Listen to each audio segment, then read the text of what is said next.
como reseña la periodista Jenny Jiménez en un escrito del periódico Hoy, luego de la segunda ola de la reforma del sector judicial, fueron muchas las conquistas para el ciudadano dominicano acceder a la justicia. Esas conquistas hoy en día, muchas de ellas están en riesgo. Se habla de una tercera ola y qué bueno que nos acompaña en el día de hoy el doctor Cristóbal Cruz, fiscal del municipio de Guayubín, Montecristi. Bienvenido a Uno más Uno, doctor Cruz.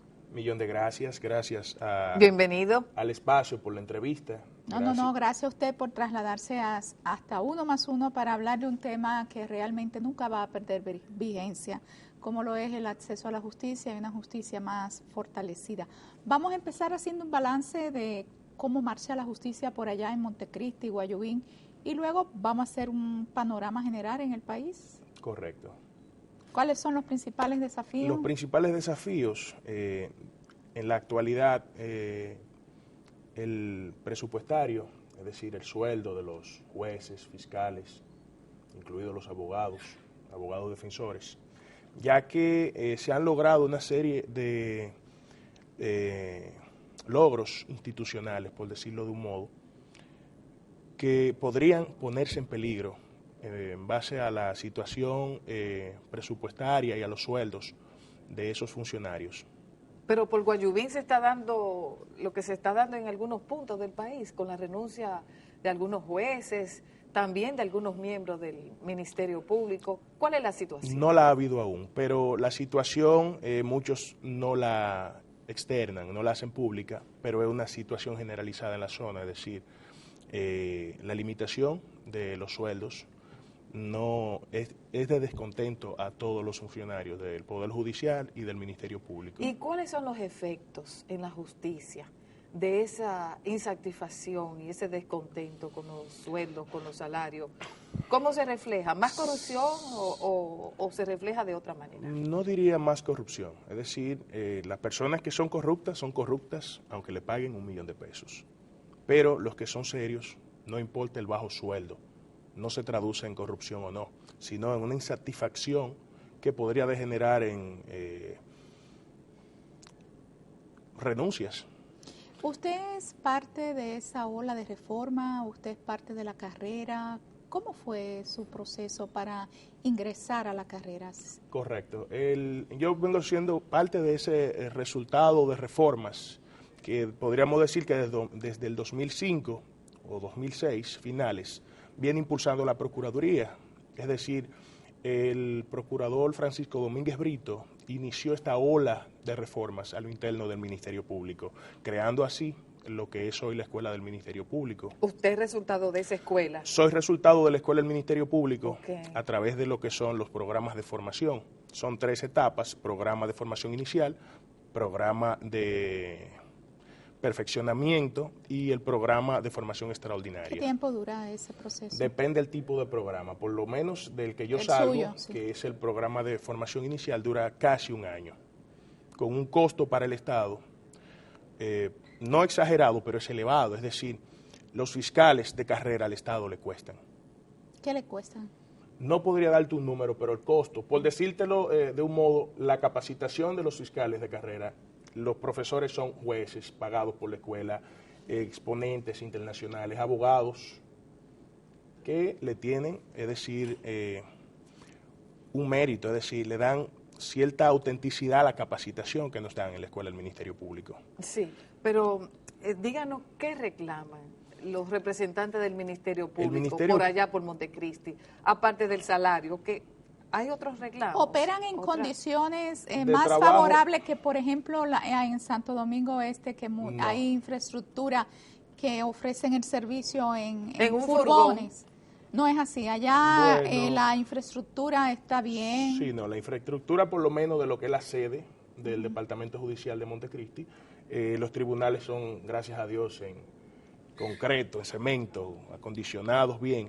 ¿Y, no tenemos ¿Y los defensores públicos son suficientes para los casos que se atencionan? No, por ejemplo, tenemos ese problema en el municipio de Guayubín de defensores, pero tampoco en ningún otro municipio de la provincia o del departamento judicial o la región judicial, es decir, las 3 provincias, Montecristi, Santiago Rodríguez, Dajabón, no hay la cantidad necesaria de defensores.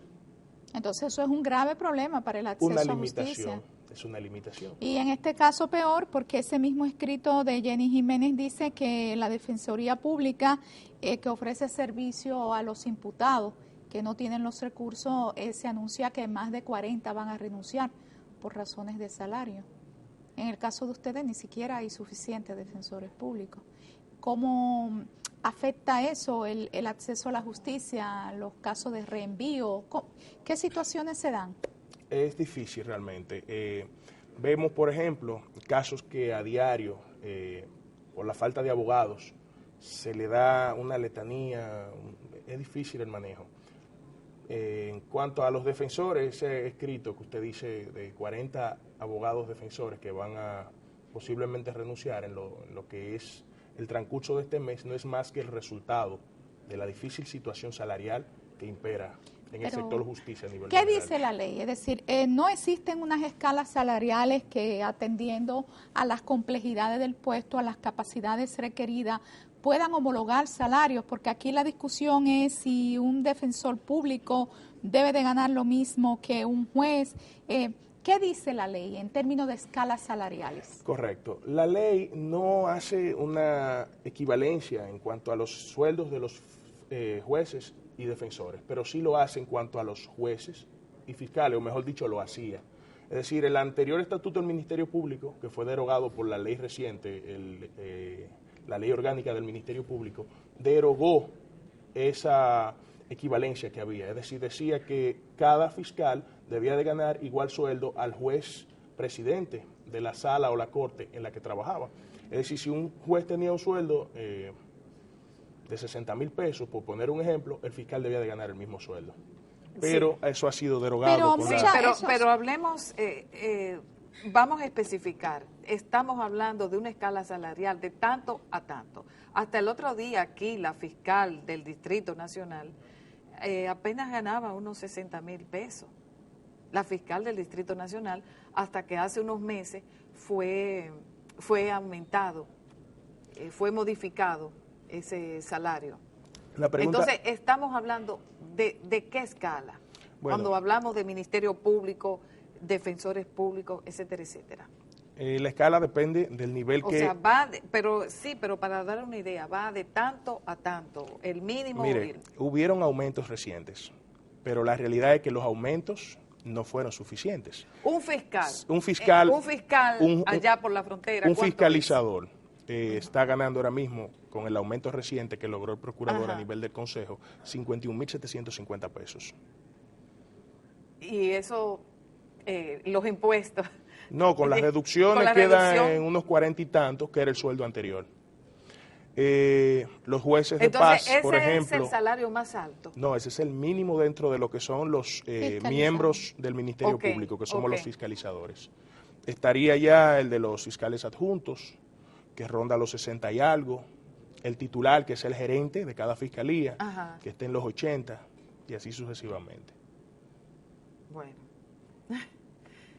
La verdad que esto es un desorden salarial, porque ¿qué le dejamos, por ejemplo, a una de las patas del sistema judicial? ¿Y los policías? Es un problema serio. Sí, porque son las personas que están a diario trabajando con nosotros los fiscales. Y yo estoy dando la voz por mis compañeros, por decirlo así, los fiscalizadores, los fiscales en términos generales, y los miembros del sector de justicia que trabajan con nosotros. Pero los policías, mejor dicho, que no son miembros del sector justicia directamente, pero son parte del engranaje, auxiliares, se supone. También tienen una gran inconformidad con los salarios que definitivamente que una ley no debe de normar salarios, para eso existen reglamentos y existen manuales de puestos clasificados, pero en términos de una estructura de escala salarial que sea equitativa, ¿por dónde andarían las equivalencias en términos de escalas salariales, las expectativas de ustedes? Bueno, si vemos lo que es el sueldo actual de 51,750 pesos de un fiscalizador, por poner un ejemplo. Ustedes solamente pueden impartir la docencia, es la única fuente adicional de ingresos, ¿no? la ley prohíbe cualquier otro ejercicio. Sí, igualmente con los profesional, jueces. Eso es una regla general de todos los miembros del sector de justicia, defensores, jueces y fiscales. Solo pueden hacer otra función en lo que es la docencia. Y tienen que enfrentarse entonces a abogados que reciben sumas millonarias por defender a los acusados, en muchos casos. Bueno, esa sería la motivación de la mayoría de jueces y fiscales y defensores, por mencionar el ejemplo específico más reciente. Muchos de ellos, en tiempo atrás, voy a mencionar ejemplos puntuales. Yo, siendo oficinista del segundo juzgado de la instrucción, recuerdo un caso de un abogado de nombre Marino. Marino fue formado en la misma escuela que forman a los jueces, que es la de la judicatura. Y Marino recibió ofertas de unos casos privados y él decidió renunciar a la defensoría en aquel entonces. Es decir, que la motivación en cuanto a los ingresos en el ejercicio privado, las posibilidades son mayores. Es decir, yo diría, son incalculables, porque no tiene la limitación del sueldo, pero tiene la ventaja de que usted puede recibir un caso y de ese caso recibir una estabilidad económica. ¿Y qué permite el presupuesto de este año del sector justicia? De este año no le puedo decir. Del año pasado, la ley 311-12, en su artículo 8, en el desglose que hace, por lo menos a la Procuraduría General de la República se le asignaron aproximadamente 3.000 millones de pesos como presupuesto. Entendemos que con un aumento del presupuesto nacional, es decir, un 20, un 30%, que lo permite la ley, la 194-04, podría el Consejo Superior del Ministerio Público generar un aumento en la escala salarial de todos los miembros del Ministerio Público.